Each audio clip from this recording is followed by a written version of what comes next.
Hello students, Sociology second paper BA part 1. Today our topic is भारतीय समाज में स्त्रियां. Okay, women in Indian society. Then, wasting much your time, I will start this video. Bharat तथा संसार के अधिकांश देशों में स्त्रियों की परिस्थिति को लेकर सिद्धांत और व्यवहार के बीच एक बड़ा अंतर देखने को मिलता है। एक और इस्लाम के अतिरिक्त सभी धर्म तथा सामाजिक कानून स्त्रियों की प्रतिष्ठा और सम्मान को सबसे अधिक महत्व देते हैं, तो दूसरी ओर व्यवहार में अधिकांश समाजों द्वारा स्त्रियों को सामाजिक, आर्थिक तथा सांस्कृतिक अधिकारों से वंचित किया जाता रहा है। भारत में हिंदुओं के वैदिक धर्म में जहाँ स्त्रियों की संपत्ति, ज्ञान और शक्ति का प्रतीक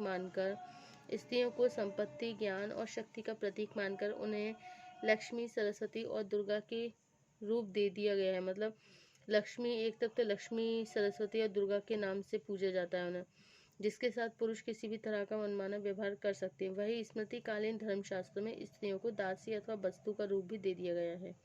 पुरुष प्रधान सामाजिक व्यवस्था में स्त्रियों को पुरुषों की वासना पूर्ति का एक साधन मात्र समझा जाता रहा है।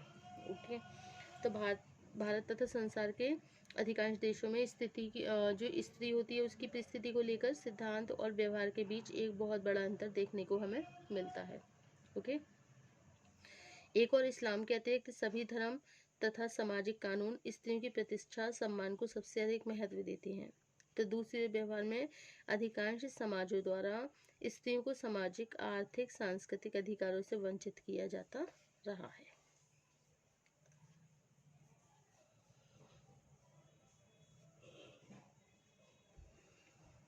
वास्तव में हिंदुओं के वैदिक धर्म में जहाँ स्त्रियों को संपत्ति, ज्ञान और शक्ति का प्रतीक मानकर उन्हें लक्ष्मी, सरस्वती और दुर्गा के रूप में मान्यता दी गई, वहीं स्मृतिकालीन धर्मशास्त्रों में स्त्रियों को दासी अथवा वस्तु का रूप दे दिया गया, जिसके साथ पुरुष किसी भी तरह का मनमाना व्यवहार कर सकते हैं। पुरुष प्रधान सामाजिक व्यवस्था में स्त्रियों को पुरुषों की वासना पूर्ति का एक साधन मात्र समझा जाता रहा है। यह बात उन सभी जातियों, वर्गों के लिए सच है जिनकी प्रणाली सामंतवादी विचारों से प्रभावित है। हमारा सामाजिक जीवन मुख्य रूप से 4 क्रियाओं से संबंधित है। इन्हें उत्पादन की क्रिया, प्रजनन, परिवार का संबंध तथा बच्चों का समाजीकरण कहा गया है। व्यवहारिक रूप से इन सभी क्रियाओं पर पुरुषों का ही एक अधिकार है। अधिकांश व्यक्ति स्त्रियों द्वारा नौकरी करने, उच्च शिक्षा ग्रहण करने तथा परिवार के संबंध में हस्तक्षेप करने को न केवल संदेह की दृष्टि से देखते हैं, बल्कि इसे अपने अहिम के विरुद्ध भी मानते हैं। 21वीं सदी के तथाकथित समतावादी समाज में भी स्त्रियों पर होने वाले अत्याचारों में अधिक कमी नहीं हुई है। यद्यपि इन अत्याचारों के रूप में परिवर्तन अवश्य हो गया है। अनेक महिला संगठनों द्वारा चलाए जाने वाले आंदोलन भी उनकी परिस्थिति में अधिक परिवर्तन नहीं ला सके। ओके, मतलब बहुत सारे महिला संगठन भी चले, ओके, लेकिन बहुत सारे महिला संगठन द्वारा चलाए गए काफ़ी आंदोलन हुए जिससे स्त्रियों की परिस्थिति में परिवर्तन ला सके, लेकिन ऐसा संभव नहीं हो पाया। स्त्रियों की स्थिति में कोई भी परिवर्तन नहीं हो पाया।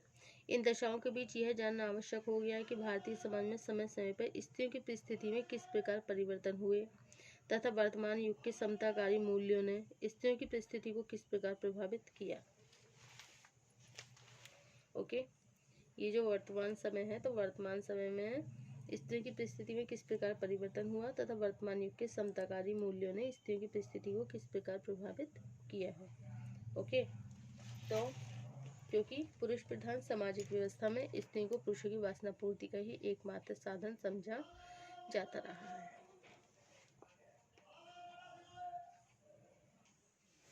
ओके, नेक्स्ट टॉपिक है हमारा विभिन्न युगों में स्त्रियों की स्थिति, position of women through various edges.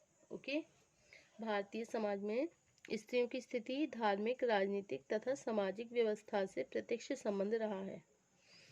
भारतीय समाज में स्त्रियों की स्थिति धार्मिक, राजनीतिक तथा सामाजिक व्यवस्था से प्रत्यक्ष संबंध रहा है। वैदिक काल से लेकर आज तक जैसे तैसे इन व्यवस्थाओं में परिवर्तन होता रहा। स्त्रियों की स्थिति भी उसी के अनुसार बदलती रही।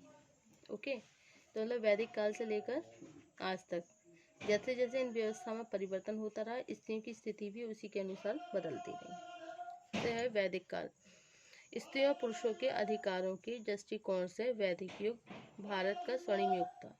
वैदिक युग कौन सा युग था? वैदिक युग को क्या बोलते थे? स्वर्णिम युग। तो वैदिक युग क्या था? भारत का स्वर्णिम युग था। इस काल में स्त्रियों के अधिकार पुरुषों के समान थे। स्त्रियों के जो अधिकार थे पुरुषों के समान थे। स्त्रियों को शिक्षा ग्रहण करने, वेदों का अध्ययन करने, स्त्रियों को शिक्षा ग्रहण करने, वेदों का अध्ययन करने तथा धार्मिक क्रियाओं से स्त्रियों को शिक्षा ग्रहण करने, वेदों का अध्ययन करने तथा धार्मिक क्रियाओं में सहभाग करने के पूर्ण अधिकार मिले हुए थे। स्त्रियों का उपनयन संस्कार तक होता था। उस समय अपाला, गार्गी, मैत्रेयी तथा विशंभरा जैसी अनेक विदुषी महिलाओं का उल्लेख मिलता है। इस काल में बाल विवाह का प्रचलन नहीं था। ओके, तो वैदिक काल में स्त्रियों पुरुषों के अधिकारों के दृष्टिकोण से वैदिक युग भारत का स्वर्णिम युग था। ओके,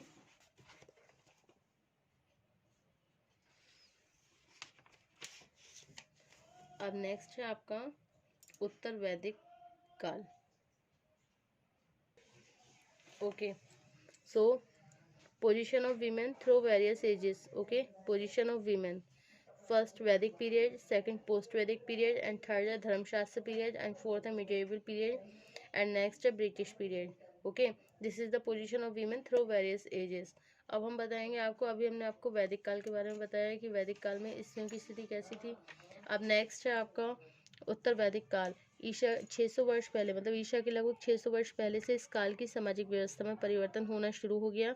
इस युग में भी स्त्रियों को सार्वजनिक जीवन में भाग लेने की पूरी स्वतंत्रता नहीं थी। ओके, धार्मिक कार्यों में भाग लेने तथा शिक्षा ग्रहण करने के क्षेत्र में उन्हें अधिकार पहले की तरह ही बने रहे। इसके बाद भी युग में अनेक नए नए ग्रंथों की रचना होने के फलस्वरूप स्त्रियों को परिवार की जो संपत्ति थी उससे वंचित किया जाने लगा। उत्तर वैदिक काल में जैन और बौद्ध धर्मों का प्रभाव बढ़ने के कारण बहुत सी स्त्रियां बौद्ध भिक्षुणी के रूप में धर्म का प्रचार का काम करने लगी। ओके, सो यह युग जो है संक्रमणकालीन युग भी एक तरीके से बोला जाता था, क्योंकि इसमें सैद्धांतिक रूप से स्त्रियों के अधिकार वैदिक काल के समान ही बने रहे, जबकि व्यवहार में स्त्रियों की स्वतंत्रता और अधिकारों को तरह तरह के प्रतिबंध लगाए जाने लगे। अब नेक्स्ट है धर्मशास्त्र का पीरियड। धर्मशास्त्र पीरियड, भारत में स्त्रियों की स्थिति होने वाला परिवर्तन मुख्यतः धर्मशास्त्र काल से संबंधित है। इस युग का आरंभ 3वीं शताब्दी से माना जाता है। यह वो समय था जब स्मृतिकारों सूत्रकारों ने स्मृतियों के द्वारा नए हिंदू धर्म की रूपरेखा का निर्धारण किया, और यह गुप्त साम्राज्य का काल था जिसमें स्मृतियों में दिए गए नियमों को व्यवहार का आवश्यक अंग बना दिया गया। ओके, अब नेक्स्ट है आपका मध्यकाल, मिडिएवल पीरियड।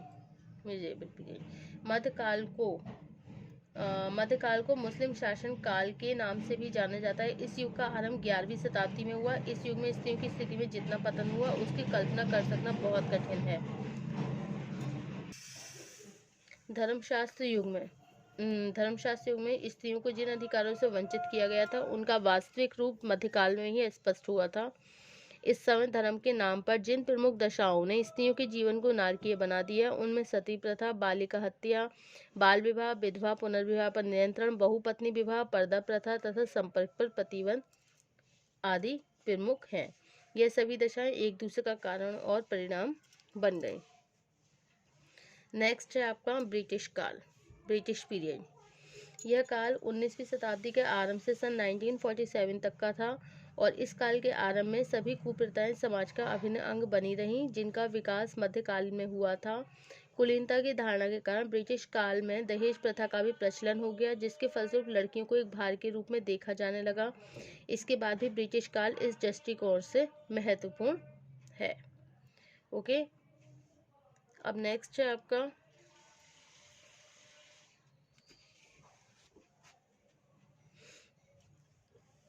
ब्रिटिश काल में और क्या क्या बताया जा रहा है। इसमें ब्रिटिश काल में कुलीनता की धारणा के कारण ब्रिटिश काल में दहेज प्रथा का भी प्रचलन हो गया। जिसके फलस्वरूप लड़कियों को एक भार के रूप में देखा जाने लगा। ठीक है। इस युग में सबसे पहले राजा राममोहन राय, ईश्वरचंद्र विद्यासागर, राणा रे, स्वामी दयानंद, स्वामी विवेकानंद, श्रीमती एनी बेसेंट के प्रयत्नों में भारत में समाज सुधार आंदोलन की प्रक्रिया शुरू हुई। इन समाज सुधारकों ने सती प्रथा, बालिका हत्या, बाल विवाह, विधवा पुनर्विवाह पर नियंत्रण तथा स्त्रियों पर शिक्षा संबंधी प्रतिबंधों का व्यापक विरोध करना शुरू कर दिया। इस आंदोलन के फलस्वरूप ब्रिटिश सरकार ने सबसे पहले सन 1829 में सती प्रथा निरोधक अधिनियम पास करके इस प्रथा को गैर कानूनी घोषित कर दिया। सन 1856 में हिंदू विधवा पुनर्विवाह अधिनियम पास हुआ, जिसके द्वारा विधवाओं को पुनर्विवाह करने के अधिकार प्राप्त हो गए। सन 1929 में बाल विवाह निरोधक अधिनियम के द्वारा विवाह के समय कम आयु से कम 15 वर्ष होना अनिवार्य कर दी गई। ओके, कम से कम 15 वर्ष होना अनिवार्य कर दी गई। इसके साथ ही सन 1837 में हिंदू स्त्रियों का संपत्ति अधिकार अधिनियम पास किया गया।